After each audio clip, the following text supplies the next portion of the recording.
goal's easy this year. We're trying to win the NESCAC championship for back-to-back seasons. Nobody's done it in the league since Trinity did it in 2005. And coming off of last year's exciting season, we're trying to build on that and see if we can get it done 2 years in a row. We want to bring the NESCAC championship back to Trinity. You know, we lose a very, very talented senior class last year that provided great leadership. So, you know, you don't know what your leadership's going to be like this year. I know our guys are very excited. I know they worked real hard in the off season. Most of our seniors were abroad in the spring, so which is always interesting when a lot of your assigned leaders aren't around. So, but I know the guys are excited and they know what the goal is. The front of our playbook said embrace the target, so that's kind of the way we're approaching the season. After winning a championship last year, we know that everybody's gunning for us, so as we get ready to get things rolling here, we got to be ready to have our best effort for every game. Well, this year's recruiting class we were really excited about. I thought the staff did a great job of bringing in some talent, and particularly with some of the skill positions and with our offensive line.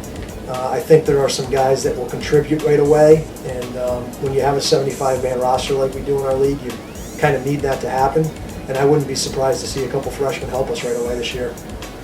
This year's team, we're obviously going to have a few young guys stepping up in new positions. Coaches are always going to have new schemes and new plays to put in place, so it's going to be an exciting year. Well, the strengths are obvious with the backfield on offense. There have not been a lot of NESCAC backfields, I believe, that have the depth and talent that we have, with Evan Bunker having already broken the school record for rushing yards, Ben Crick, who in my opinion is one of the most dynamic players in this league, Mike Budness, who's a preseason All-American, coming off a great sophomore year. So that's our strength. But what's not to be overlooked is we're also really talented at the receiver position, and a lot of people don't talk about that because of our running backs. You know, so that's clearly the strength, though, is our running backs, and we've got to do enough offensively to spread the wealth there and not just try to rely on one guy all the time. As far as the offensive side of the ball, I think we have great depth. We're bringing back 3 or 4 wide receivers, 3 or 4 running backs, 2 or 3 offensive linemen. We always need a quarterback to step up, but I think as far as the offensive side of the balls, we have a lot of depth coming into this season, so it's always a positive. I think the biggest thing we need to improve upon is on defense. What got overshadowed last year because we went undefeated is we weren't very good on defense relative to how we've been here at Trinity in the past. Last season we were a little inconsistent in a few games, but we need to pick up the consistency and play the same level every single game. I don't think it was lack of effort, and I don't think it was necessarily lack of talent. I think we didn't do a great job paying attention to the small details, and we were not as disciplined as we've been in the past. On the defensive side of the ball, it's very similar to the offense. We have a lot of returning guys up front, which is always nice. Returning guys at the defensive back position, so a few new guys will have to step in place, but we're returning a lot of guys. Well, I think it's the league has become much more balanced the last 6 or 7 years, as evidenced by the fact that nobody's won back-to-back championships, and you know, Williams has always been really strong, and Amherst has always been really strong, but Middlebury's really come on, and their quarterback, who's a senior this year, is a very, very good player. Bowdoin's been a tough opponent for us of late. You know, Bates comes off their first winning season last year, so comes into the season with a lot of momentum, and that's our first game, and really that's our focus as a team is, you know, it sounds like a cliche, but playing at Bates with them coming off the season they just had, with how well coached they are on both sides of the ball, I think that's going to be a much harder test than most people give it credit for. I think the league is getting a lot deeper than it has been in the past. I know Bates is on the rise.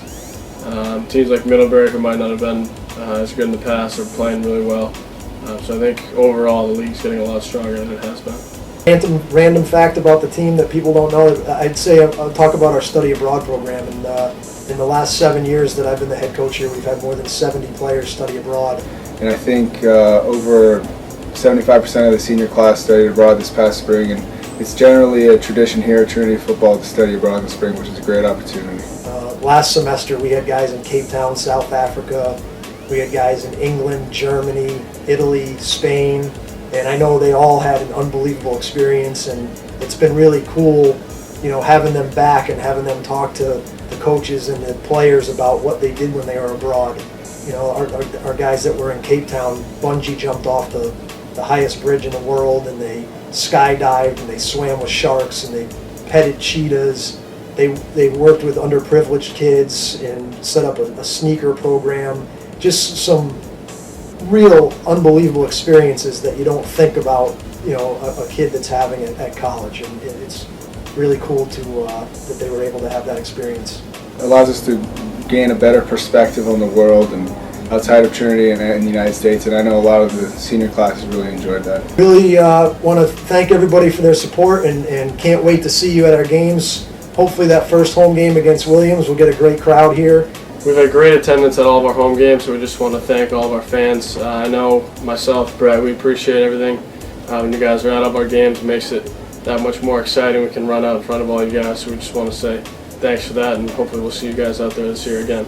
We're going to try to keep you informed with the weekly coaches show that we've been doing the last couple of years, and you can follow us on Twitter and Facebook. And hopefully hope to see you September 28th here when we take on the Eastman.